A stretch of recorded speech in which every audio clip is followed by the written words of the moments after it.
Oops.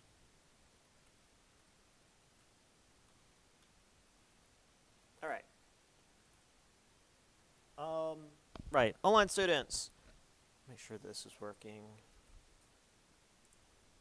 Just got an email.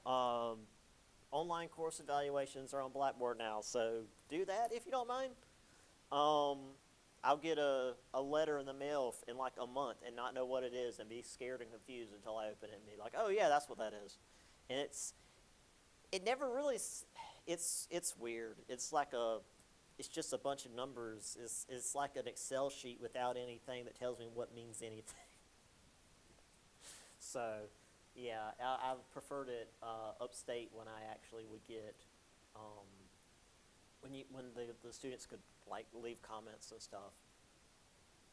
But anyway, so yeah, this is where we ended racial violence post-war America, or in the post-war era.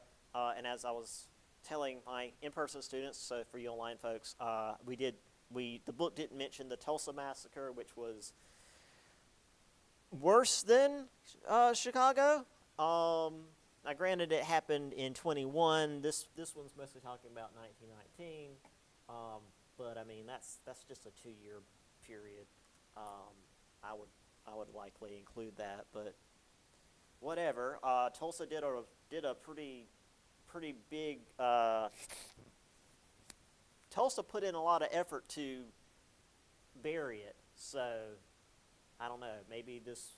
I mean, the book's from 2012. Surely not that buried. I don't know. Anyway, yeah. So all this again. I really don't want to. And then that terrible image I've got. Ooh. Okay.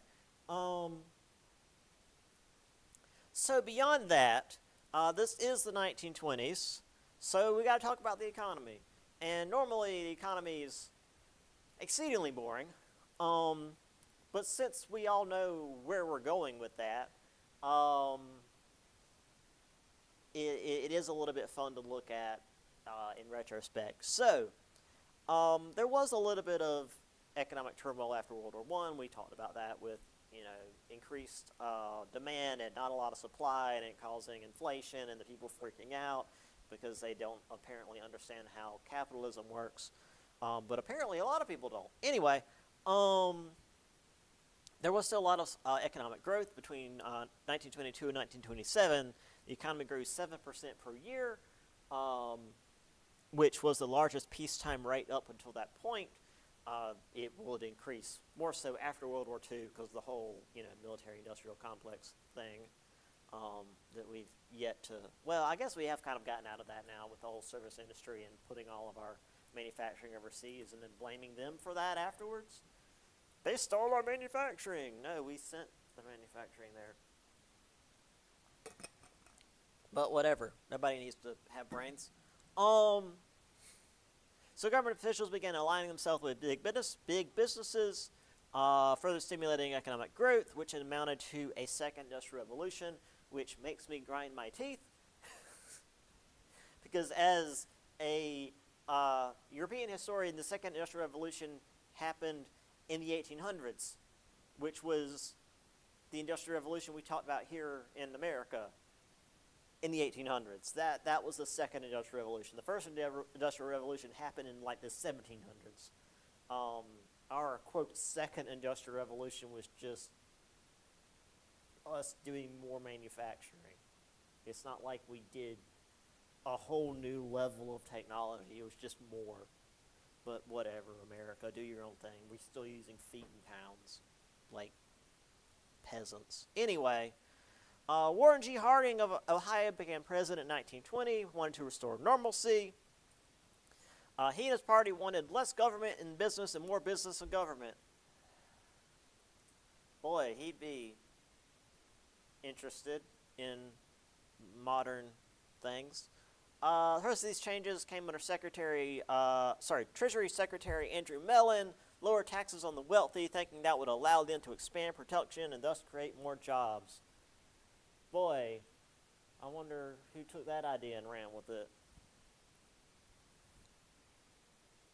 Secretary of Commerce Herbert Hoover. Now he's the Secretary of Commerce. He was, the head of the FBI just like two slides ago. He worked to weaken unions by encouraging voluntary cooperation between the government and businesses.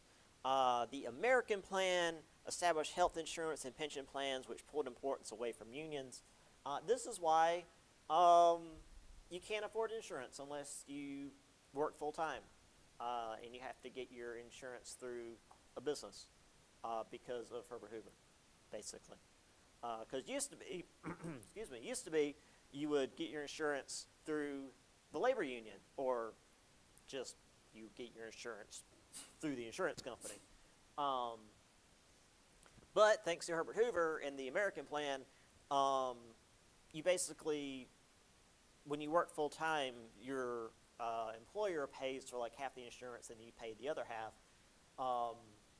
So the insurance companies can basically charge whatever the hell they want because you're only paying half. So if you don't have a full-time job, you can't afford insurance. It's great. And especially with the way the economy is going, a lot of places don't want to hire full-time people. They want to work you 30 hours a week and then not have to pay for full-time benefits. It's really, really good and normal. All this collusion, though, of course, led to corruption because that's just how it tends to go. The biggest scandal of these was the Teapot Dome scandal. Government officials were handing out land in to the Mammoth Oil Company in exchange for under-the-counter cash, which, like, at least back then they had to be sneaky about it, rather than just like, hey, we're going to destroy the national parks and just, like, give them to corporations. Anyway, there's Warren G. Harding. He doesn't point as loud as Teddy Roosevelt. Kind of looks like the disappointed middle-aged father from like a 1950s sitcom. There is, what was his name again? Andrew Mellon, who thought that, we should make the people who have a lot of money pay less because then the trickle-down economics. Yeah, he had the idea before Reagan. And it's worked so well so far. There is our boy Hoover doing the Secretary of Commerce thing, I guess. I don't know. I just found another picture of Hoover. Although this could very well be him, spying on the American people with the Bureau of Investigation. Oh, I remember this yesterday, so I'm remembering it today. So I talked about, oh no, I haven't gotten there yet. I'll get there coming up. So there's the Hoover brand of vacuum cleaners.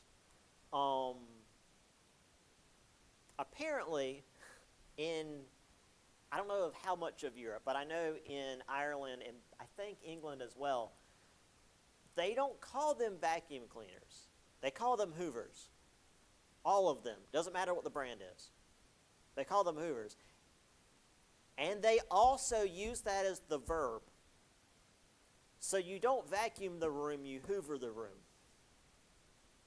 So when I was in Ireland, doing my last semester of undergrad and visiting my friend there and hanging out with his family, and the guy's mom tells his sister to, go get the Hoover.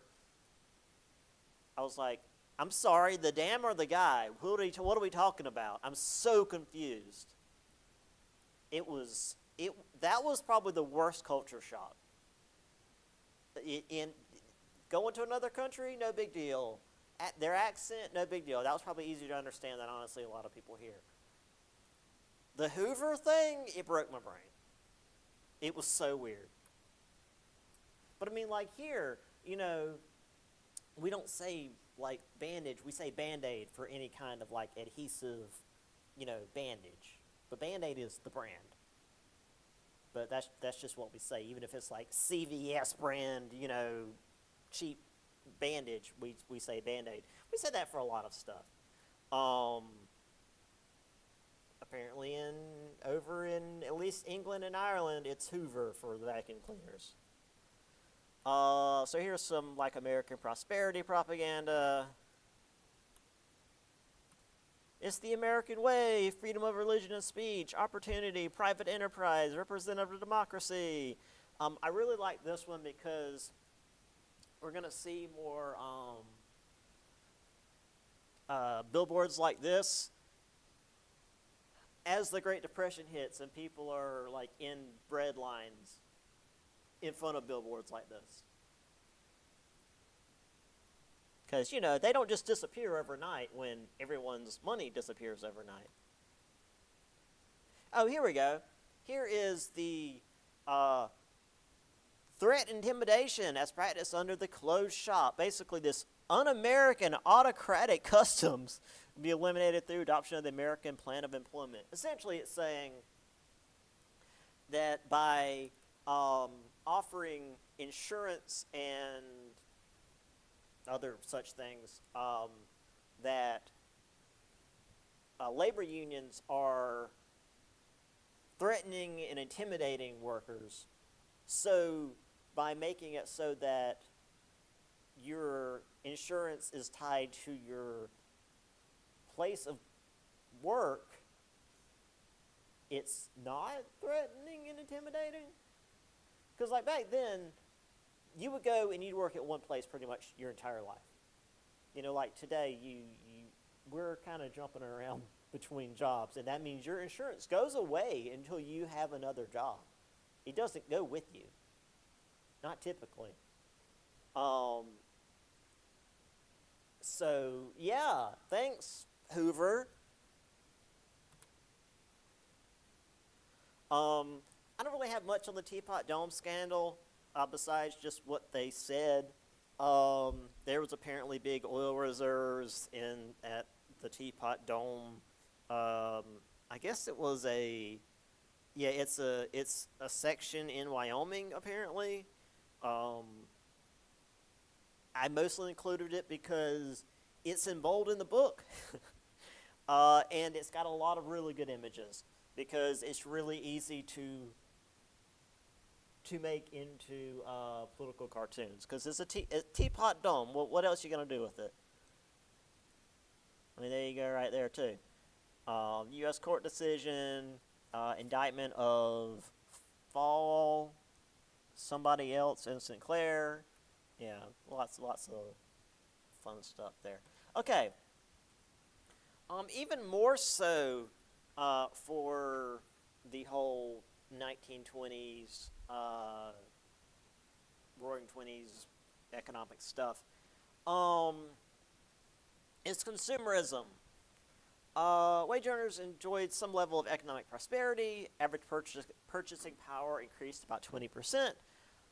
So this wasn't fully another Gilded Age where the rich get richer and everybody else is just like in the gutter. Now, granted, the rich were getting richer and the people at the bottom were very much suffering. But the middle class was doing a little better. Increased technological innovation was being applied to industry, so it made things cheaper. I do want to emphasize this, though, because this is going to be a question on the test. Henry Ford did not invent the car. No one person invented the car. Henry Ford also did not invent the assembly line. That thing's been around forever. They had that in freaking Venice during the Renaissance. I think pre-Renaissance, actually. What he did is he took the idea of the assembly line and took the car, which was something that was like built by hand one at a time, and slapped them together and made it efficient. So by the time he got that done, he had a car coming out of his factory basically every minute. So the cars were now much more cheap, much more easy for people to have access to, rather than something that only the very rich could get their hands on, and there was only like a few hundred maybe in the country. Now almost everybody could access them. The so-called Second Industrial Revolution, which again, but whatever, America, call it what you want. It wasn't just automobiles, but also the mass production of things that were formerly seen as luxury goods. Again, as technology increases, things that were only for the upper class begin to become more widely available. Electricity becomes more available to more people. So things like refrigerators, toasters, vacuum cleaners, that's where I remember to talk about the Hoovers, and radios became the norm for middle class. I want to say televisions were a thing, but they were still too expensive. Radios were much more common.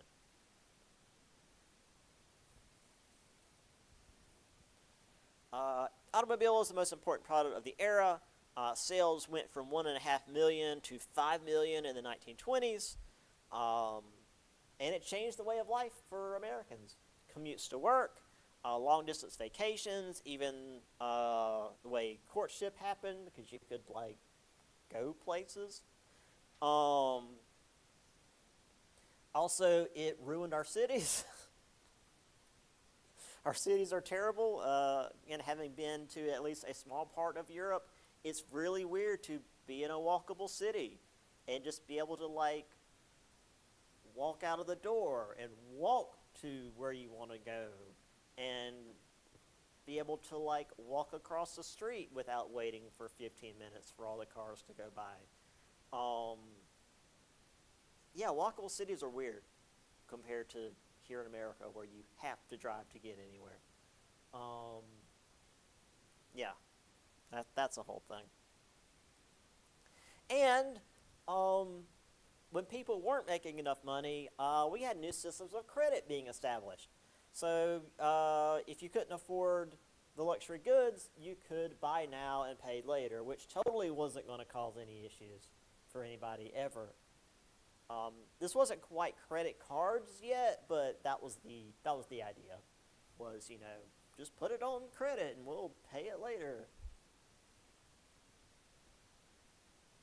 So assembly lines. I don't know if this is necessarily like 1920s assembly lines. These engines look a little bit too advanced. But this is the same idea. You've got the engine blocks here going by on essentially a conveyor belt, and each person here is doing a small part of the work as it goes down, which is faster than like one person building an engine by himself. This one looks older. I mean, based just on the car itself. So you've got the body of the car going through, and each person is working on a specific part of the car.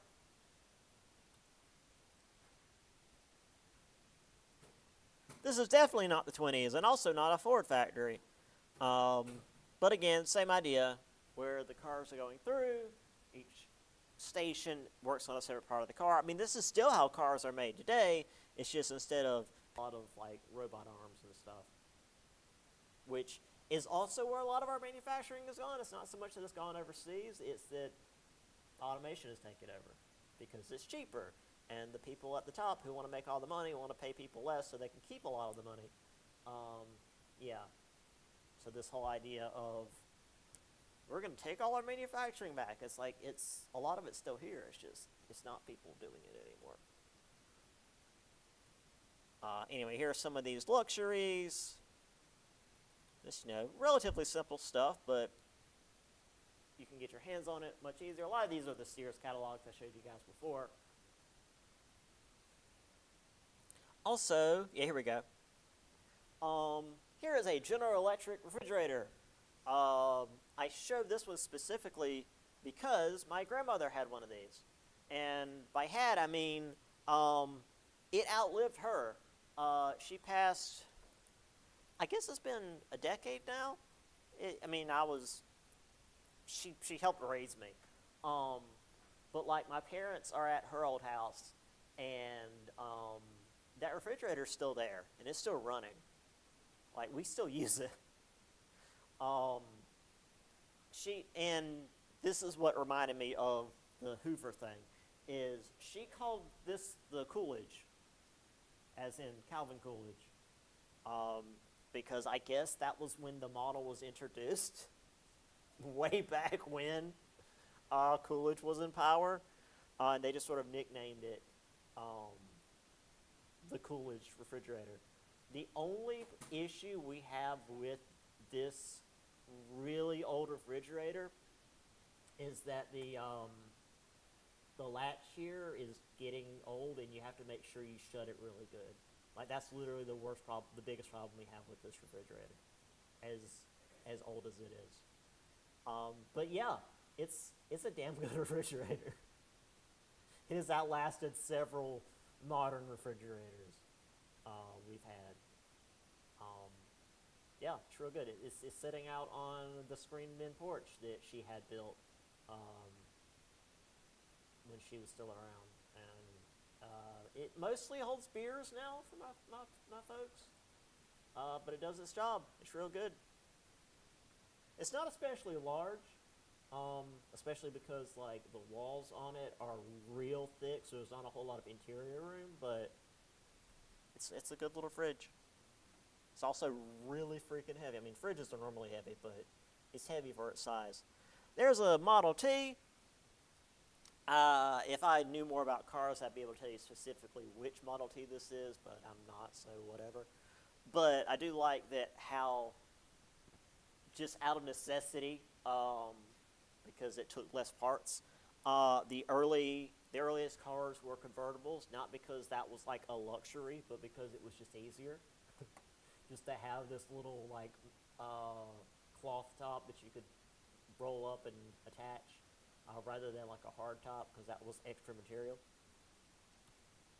And speaking of cars, this isn't necessarily I don't think this is necessarily a Model T. This is what I meant to show you guys quite a few chapters ago. This is Lady Vanderbilt's car. This is at the Biltmore. As you can see, it's like in a little glass case. There's some stuff over here about it. But this is the car that Lady Vanderbilt had. Cornelius didn't drive, but she did. And I mean, obviously, since they were rich, they had a driver, but she specifically was like, I want to drive the thing because it's fun. So yeah, this was a rich person's car. As you can tell, quite a difference in this and this.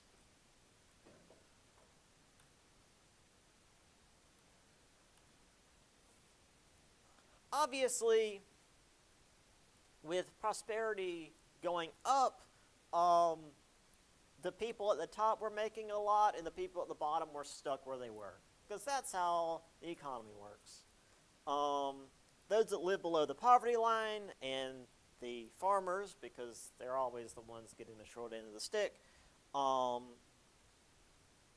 were just stuck below the poverty line. The top 1% of families had greater income than the bottom 42%. Boy, that sounds familiar. Can't imagine that, right?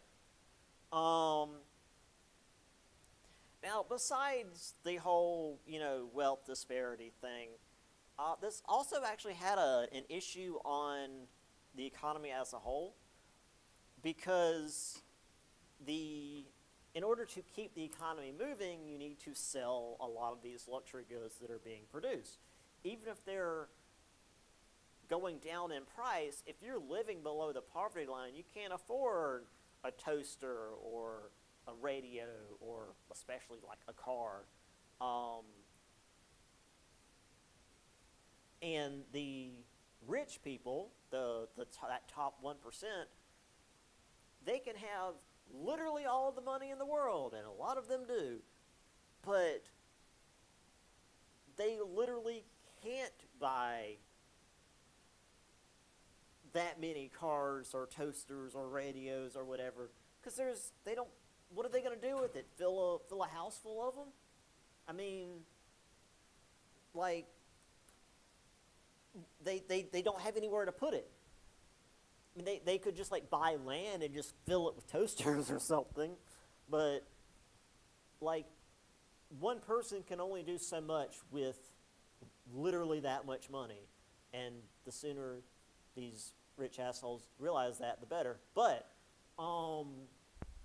so like the economy would literally be better off if more people were better off, because then more people could spend more money to buy stuff, and then the economy would have more money to move. But when most of the money is in the hands of a few rich assholes, even if they're spending money, they can only spend so much money on like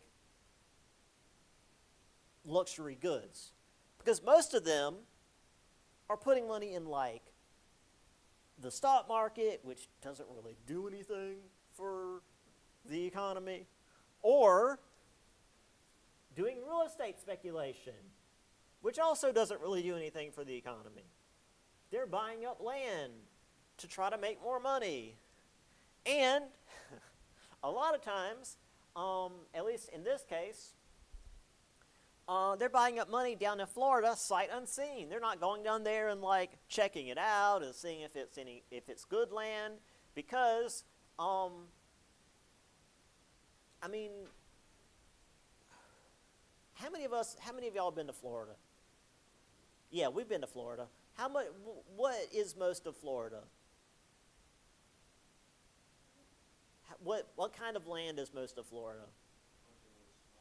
Yes.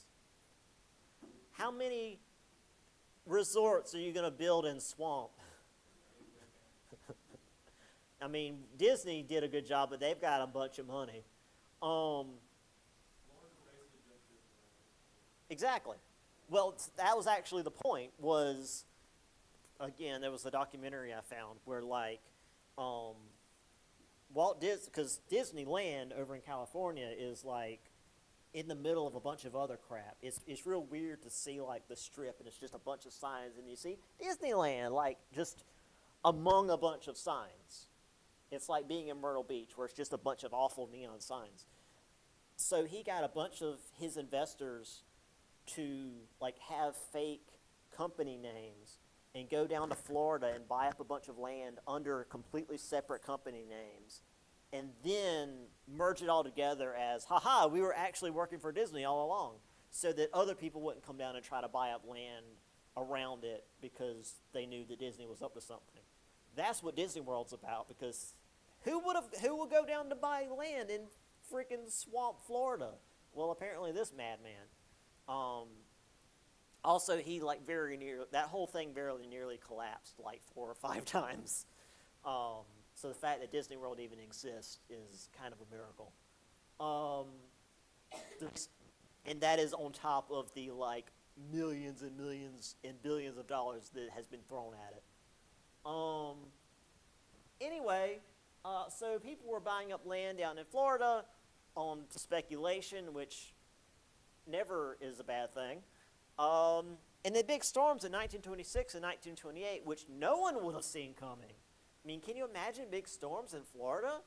Caused land prices to plummet, which crashed many of these fortunes overnight. So even the land that isn't swamp, because I mean, I'm being a little hyperbolic when I say Florida is all swamp, because there's some places in Florida that's like sand. But when you have big freaking hurricanes coming through, it turns the parts of Florida that aren't swamp into swamp. And if you happen to be in a part of land that doesn't turn into swamp, it throws alligators up there. So, like, it's not a good place to be if you don't like being underwater and or covered in alligators, which turns out people in the 1920s weren't real cool with. Meanwhile, internationally things were kind of worse. I mentioned also yesterday to my students, in my European history class, we don't have a like Roaring Twenties and then Great Depression chapter. We have a interwar era everything sucked chapter. Because in Europe it never was good and then got bad. It was bad and it got worse. I mean, they did have, like, the Great Depression hit them just as bad, and then, the fascism happened. But it was never good in Europe post-World War I. So the United States was the world's leading creditor.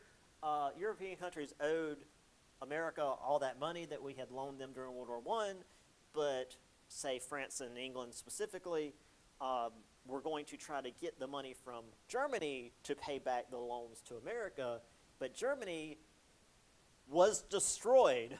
They were the losers in the war. They had no money. They surrendered because they were completely out of money, out of supplies, out of anything. So, in 1924, Charles Dawes set up the Dawes Agreement? Dawes Plan. To loan money to Germany so that Germany can attempt to rebuild its economy and also give some money to France and England so that France and England can try to rebuild their economies and then also give money back to America. So it was this weird, like, circular loan thing, which only lasts as long as, well, America had money, but also because we were being really isolationist, we had tariffs on European goods. So Europe couldn't even sell us stuff to make money to try to rebuild their economy. So Europe was like in a ditch, and we were expecting them to give us money and not really helping. So here we have the credit market debt as of percentage of the U.S. GDP. So here you have the debt bubble before the stock market crash in the 1920s, well, 1929 specifically, 270%. This is 299% in 2000? I don't even know what it would be today. Or, before the, what was it, 2008? We've had so many stock market crashes and recessions and whatever that I don't even know. I can't keep up. As I'm sure we've all seen many times, I'm tired of living through historical events. It's really exhausting.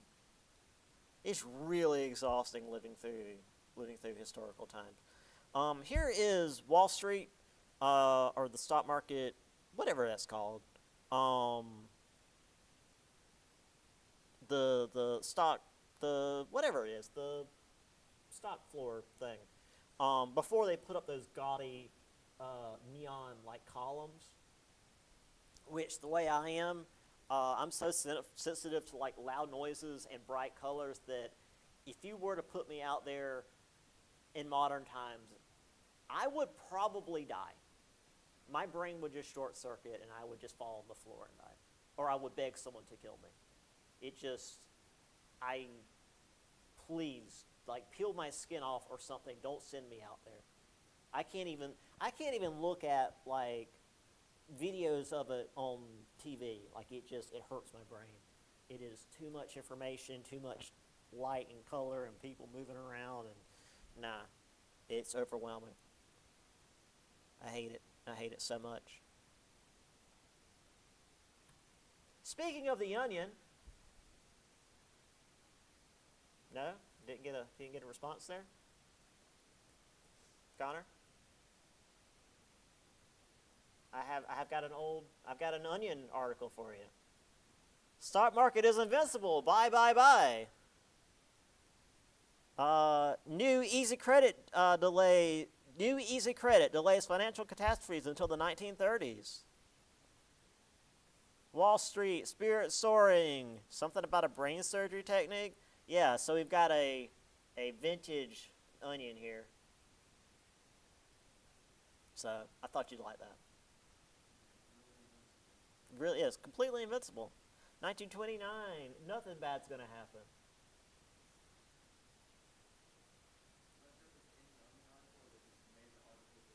Yeah, they made one to look ancient.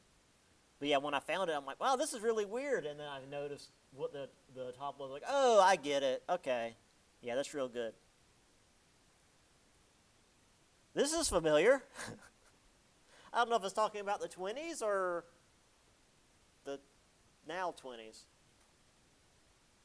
Yeah. I mean, I don't keep up with the stock market because I mean the stock market. If you don't believe it's real, it can't hurt you. Um, but man, it sure is red lately.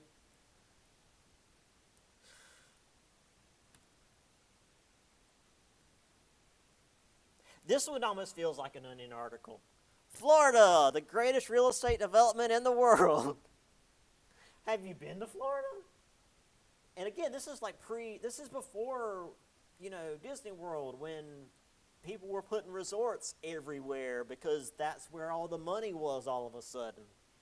I mean, I get that it's like a lot of beachfront property, but it's also a lot of hurricane property and a lot of swamp in the middle. Like this isn't primo land, y'all. I mean, like the Panhandle's all right, but this is all swamp in the middle. This is the Everglades. That is like primordial swamp. That's right. Yeah, the Spanish were like, you know what? Screw it. We don't. We're not even going to go to war over this. You attacked our forts. Forget it. You can have it. Yeah. Like they found it at first, like, oh, this is really beautiful. This is probably full of all sorts of great stuff. And then they got in the middle of it. It's like, nah. It's not just the environment, but it's also the fact that hurricanes also like the place. The hurricanes love it. There were natives there that didn't want them there. They're like, I'm surprised there were natives this close. yeah. I mean, the Spanish built St. Augustine way up here for a reason and just left the rest of this alone.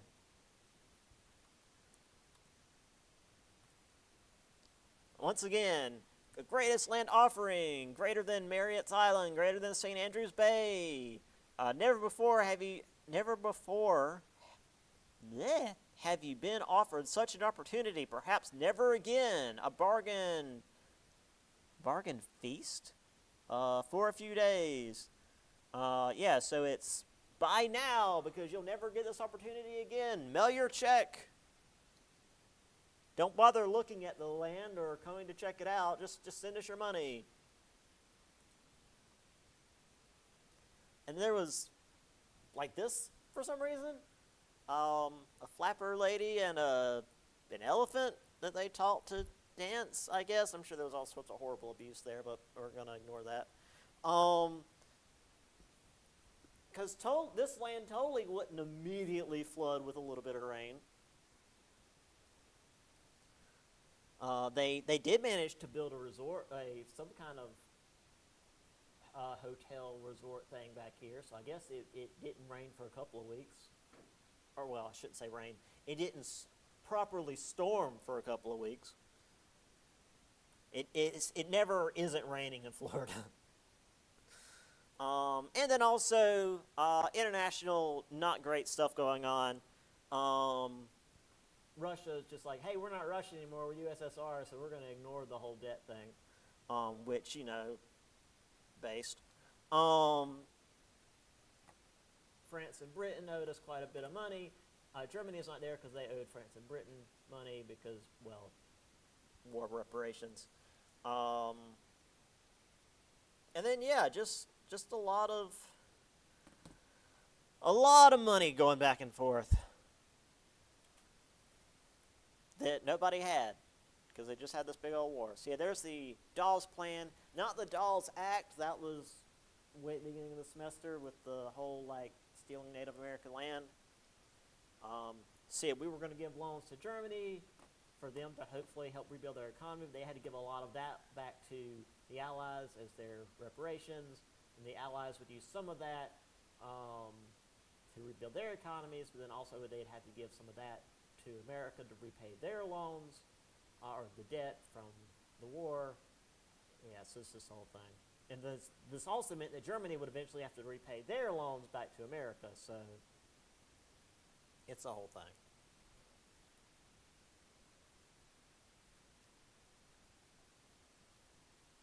Okay, let's get a little further.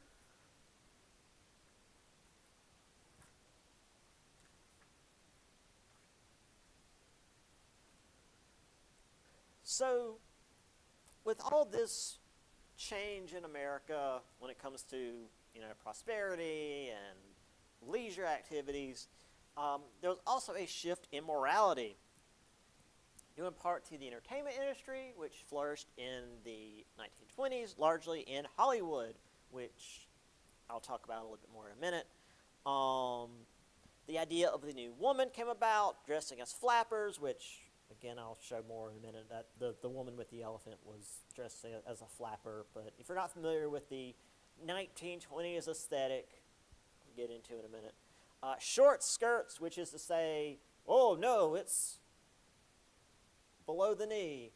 Ample makeup, smoking cigarettes in public, drinking alcohol, which was still illegal, dancing to jazz on the dance floor, just absolute scandal. How dare. There was still wholesome family entertainment, though. 40% of households by 1929 owned a radio, could listen to stations affiliated with the two major broadcast companies. So we had two radio stations. Well, no, that's not true. But there were stations affiliated with the two major broadcast companies. Okay, I misread that. So you had the Columbia Broadcasting Systems, or CBS, and the National Broadcasting Company, or NBC, which are still around. CBS and NBC, they're just, I guess they still have radio stations? That would make sense, but, they're major news networks now. Advertising, racial stereotypes for entertainment, because, the 1990s. Racism is for humor and not, massive murders and lynchings. Foreign language channels, so probably, well, I was going to say German, but we just did have that war. So I don't know. Oh, also, I should mention, since this was very, very early in, radio communication, you didn't really need a license to have a radio station. So if you had the technological know-how and equipment, you could put up a radio tower in your backyard and have your own radio station. Just do whatever. Unfortunately, because this was also so early in radio technology,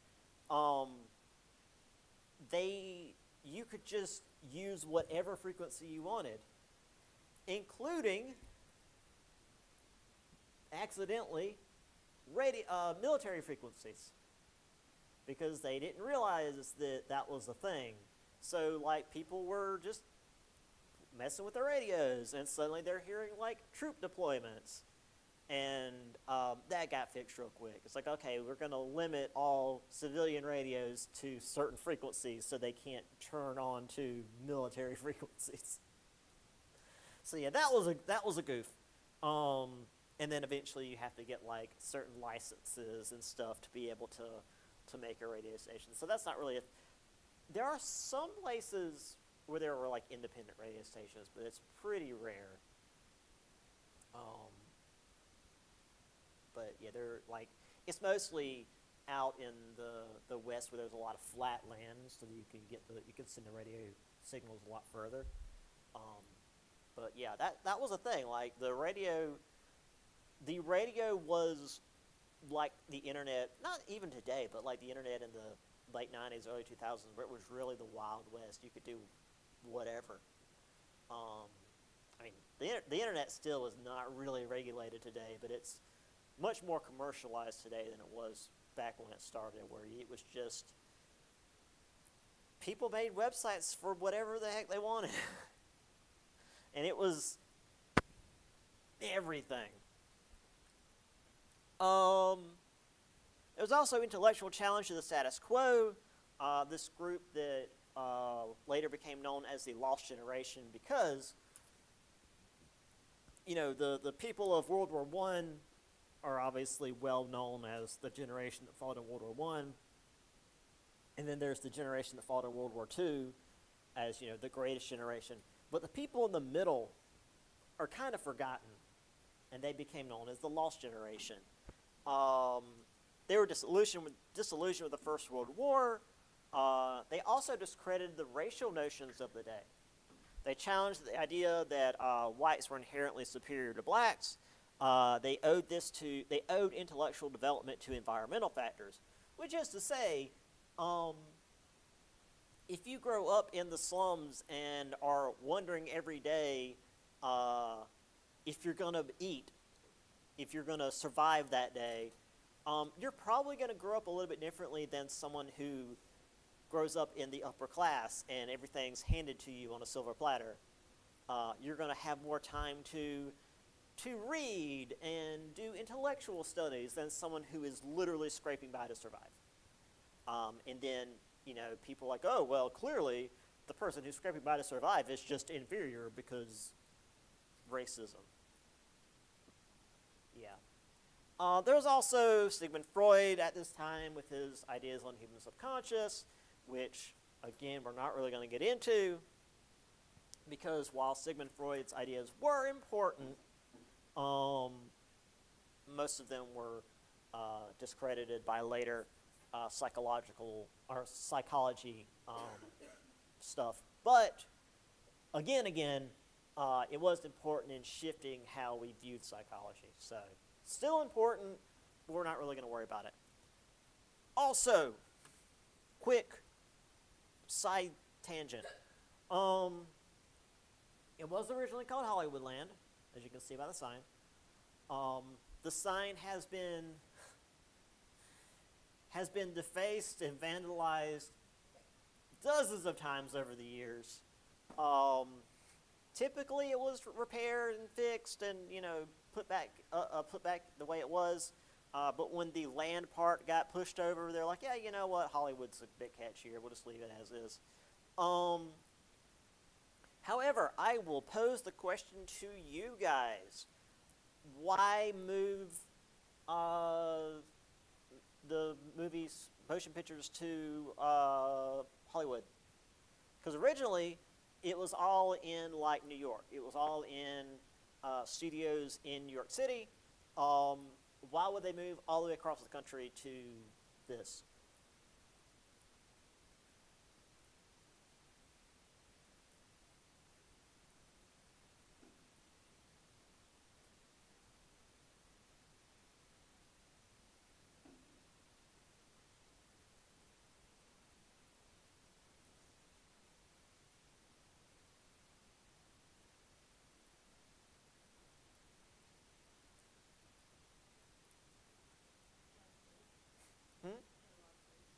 Right, which means what?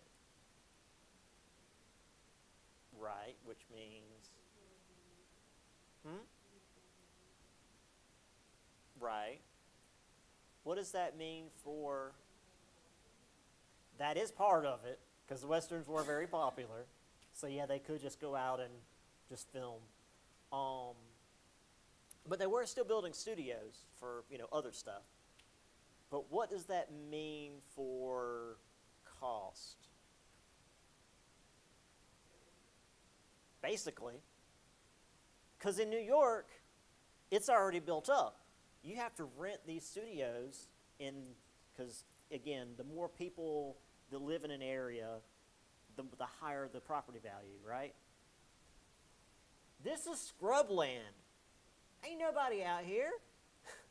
I know we think today Hollywood and, you know, LA, it's all densely packed and it's the property values are sky high. But back then, ain't nothing out here. So they went to the middle of nowhere for cost saving reasons, essentially. And more or less. That's good. I like that. But I mean, even today, if you were to go to L.A. and then leave L.A., you are in the middle of nowhere. It is scrubland. I mean, it is. I mean, that's why the weather there is so bad, because it is just they're just these awful mountains full of just it's brush. It's not even like trees and grass. It's just it's not quite desert, but it's kind of deserty. Yeah, it's real rough terrain. Which, like you said, westerns, they were able to just like go outside of town and film westerns. Yeah. Also, we got Captain Morgan lady here, which I thought was kind of cool. Don't really have anything specific on this image. I just liked it, so I included it. It's a pattern for me. What are you going to do? Here we have flappers. Oh no, look, you can see their ankles. Scandal. There you got some more there. But notice they're all wearing like hats. Oh, you can see their knees. I'm sorry I subjected y'all to this. And there they are in their bathing suits. I have seen images of women from this time period wearing these, being arrested for indecent exposure.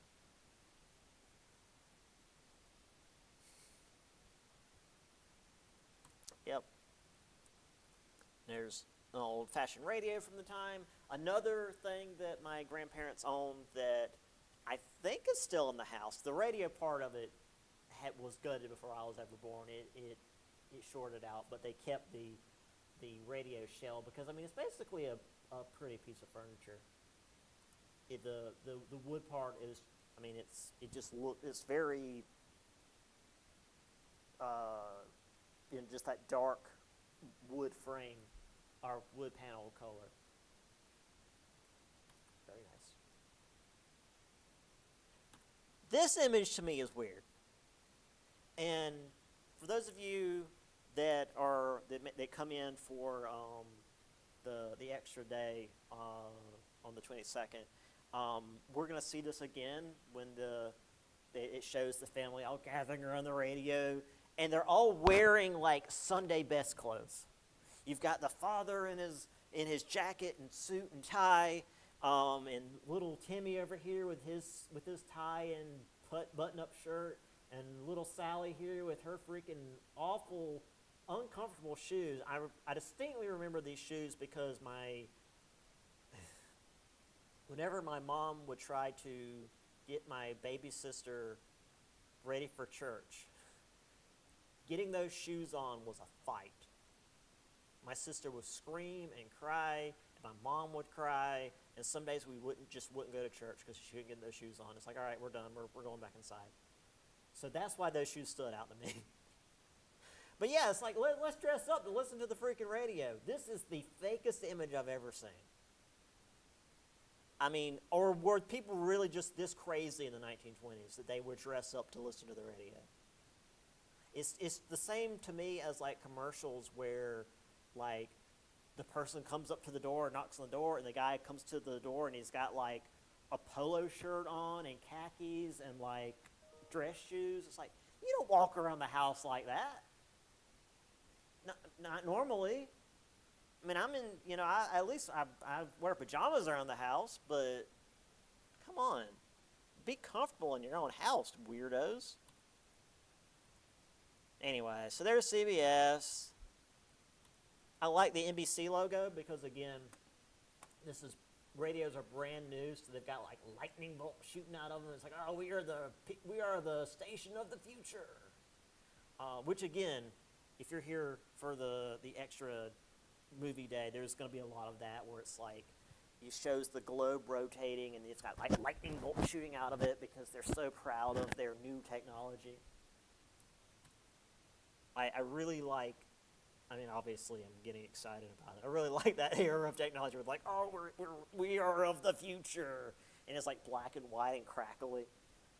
Now, compared to that really fake image of the family listening to the radio, this image I like. So you've got these folks of the Lost Generation opening of the Jockey Club in Paris, and you've actually got their names here too. Now, obviously, they're excuse me, they're setting up to take the picture, but somebody said something that has several of them laughing. Like the lady here, she's turned her head. She's not even looking at the camera anymore, and she's laughing. This feels very human. This feels like real people, which a lot of times you see these old images and they're all very stoic. And I mean, just even like these guys here, like that's a genuine smile, but it's still more, you know, they know they're getting their picture taken. And here, yeah, there's a few of them where they're, you know, trying to be very stoic and serious, but this folks just being people, and I like that. I like finding old pictures where they're just people. And there's some folks at a cafe in Paris as well. Again, people just being people. Quite a few of them not really realizing the camera's there. I like the waiter here is like, hey, what's going on? And once again, Freud, I don't think he knew how to smile. All right. Well, we go until 9:45, and we're almost there. So you know what? I will continue with Marcus Garvey next time because he's a lot. So yeah, I guess I got a bit more ranty than I meant to. Yeah, so we'll continue next time. We got plenty of time before the end of the semester, relatively speaking. Yeah, so we still got next Monday, next Wednesday for just notes, and the Monday after that will be our last day. It'll be review day. It'll be when the second papers due if you're doing the second paper, and then our final will be that Friday. So not next week, but the week after. And again, if you're not going to be able to be here for that, I'll be here the Monday after. Okay. So yeah, that'll do it. I'll see y'all. I guess today's Wednesday, so yeah, next week. I'll stop the stream.